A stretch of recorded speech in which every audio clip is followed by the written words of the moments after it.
Assalamualaikum Waalaikumsalam warahmatullahi warahmatullahi wabarakatuh. wabarakatuh. Perkenalkan, kami dari kelompok 2 ingin menjelaskan tentang jaksa. Sebelumnya, kami akan memperkenalkan diri. Nama saya Gita Mada Safira, nomor absen 11. Nama saya Cut Kayla, nomor absen 7. Nama saya Dimas Jusino Ramadan, absen 8. Nama saya Hilal Ihsan Ramadan, absen 12. Nama saya Farah Sapedi Farein, absen 10. Nama saya Farhan Hakim, absen 9. Di sini kami akan menjelaskan sejarah jaksa, tugas dan wewenang jaksa, tokoh inspiratif dari jaksa, dan kasus yang ditangani oleh jaksa.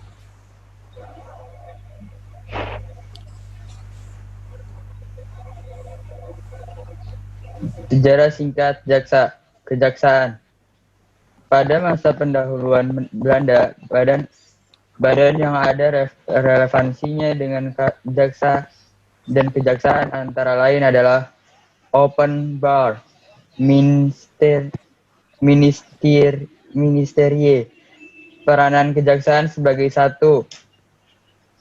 satu-satunya lembaga penuntut secara resmi difungsikan pertama kali oleh Undang-Undang Pemerintah Zaman Pendudukan Tentara Jepang Nomor 1 Tahun 1942 yang kemudian diganti oleh Osamu Seirei Nomor 3 Tahun 1942 Nomor 2 tahun 1944 dan nomor 49 tahun 1944.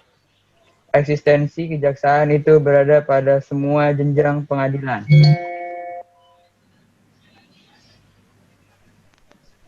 Memasuki masa reformasi. Dalam Undang-Undang Nomor 16 Tahun 2004 tentang Kejaksaan RI Pasal 2 Ayat 1 ditegaskan bahwa Kejaksaan RI adalah lembaga pemerintah yang melaksanakan kekuasaan negara dalam bidang penuntutan serta kewenangan. Lalu berdasarkan Undang-Undang, Kejaksaan sebagai pengendali proses perkara atau dominus latis mempunyai kedudukan sentral dalam penegakan hukum dalam Pasal 2 Ayat 2 UU Nomor 16 Tahun 2004 bahwa kejaksaan adalah lembaga pemerintah yang melaksanakan kekuasaan negara di bidang penuntutan secara mereka. Artinya bahwa dalam melaksanakan fungsi, tugas, dan wewenangnya terlepas dari pengaruh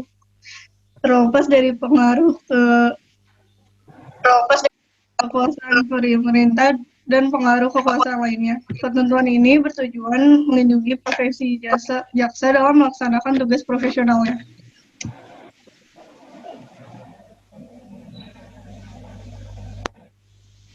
Berikut adalah tugas dan wewenang jaksa. Tugas melakukan yaitu melakukan pengawasan, pemantauan, dan penilaian terhadap kinerja, sikap, serta perilaku jaksa dan pegawai kejaksaan dalam melaksanakan tugas. Yang kedua yaitu melakukan pemantauan dan penilaian atas koordinasi, organisasi, kelengkapan, sarana dan prasarana, serta sumber daya manusia di lingkungan kejaksaan. Yang ketiga yaitu menyampaikan masukan pada Jaksa Agung atas hasil pengawasan, pemantauan, dan penilaian sebagai huruf A, huruf B, dan huruf C yang ditindaklanjuti. Wewenang jaksa. 1. Menerima laporan masyarakat tentang perilaku jaksa dan pegawai kejaksaan dalam melaksanakan tugas baik di dalam maupun di luar kedinasan. 2. Meminta informasi dari badan pemerintah, organisasi, atau masyarakat berkaitan dengan kondisi dan kinerja di lingkungan kejaksaan. 3. Memanggil dan meminta keterangan kepada jaksa dan pegawai kejaksaan sehubungan dengan perilaku dan atau dugaan pelanggaran peraturan dasar kejaksaan.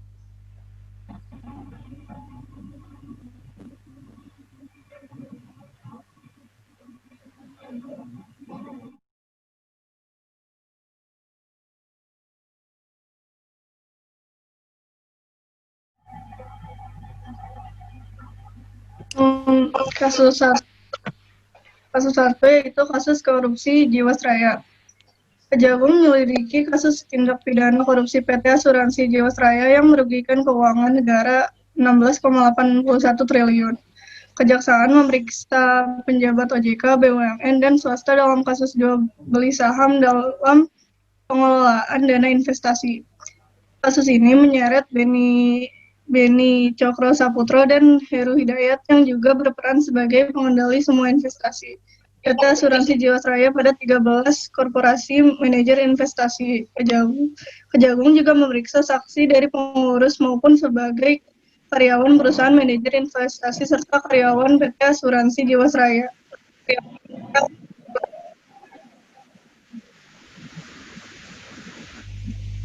Kasus 2. Kasus Joko Chandra yang menyeret Jaksa Pinangki.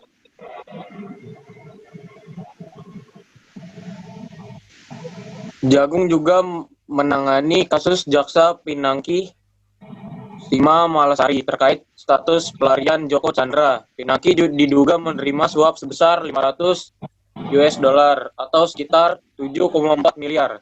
Kasus ini memperjelas bukti bahwa mafia hukum masih ada di Indonesia. Demikian pernyataan Menko Polhukam Mahfud MD.